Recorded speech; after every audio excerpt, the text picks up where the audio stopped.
বাংলাদেশের ইসকনের প্রবক্তা প্রভু চিন্ময় কৃষ্ণ দাসের মুক্তির দাবিতে এবং বাংলাদেশে সংখ্যালঘু হিন্দুদের উপর নির্যাতনের প্রতিবাদে কৈলাসহরে হিন্দু ঐক্য মঞ্চের উদ্যোগে পূর্ব ঘোষণা অনুযায়ী মঙ্গলবার দুপুরবেলা কৈলাসহর রাজপথে এক বিক্ষোভ মিছিল অনুষ্ঠিত হয়।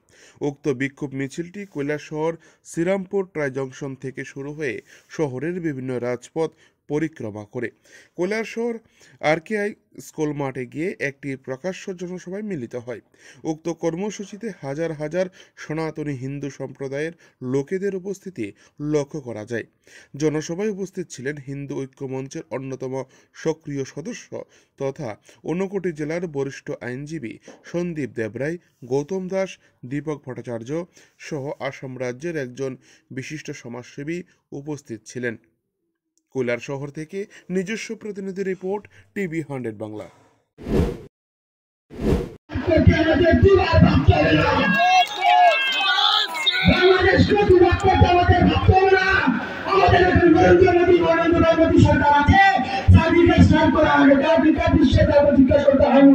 আমি এখানে আমার সংক্ষিপ্ত বক্তব্য শেষ করবো, কারণ আমাদের মধ্যে আমাদের হিন্দু ভাইদেরকে হাত জোর করে অনুরোধ করেছি, আমাদের বৈবাহিকদের থেকে আমাদের এখানে প্রফেসর আমাদের অসীম চক্রবর্তী মহাশয় স্যার এসেছেন। স্যারের মূল্যবান বক্তব্য না শুনে কেউ মাইক থেকে যাবেন না, তাই বারবার অনুরোধ করে আমার সংক্ষিপ্ত বক্তব্য এখানে শেষ করছি। বন্দে বন্দে বন্দে জয় শ্রীরাম।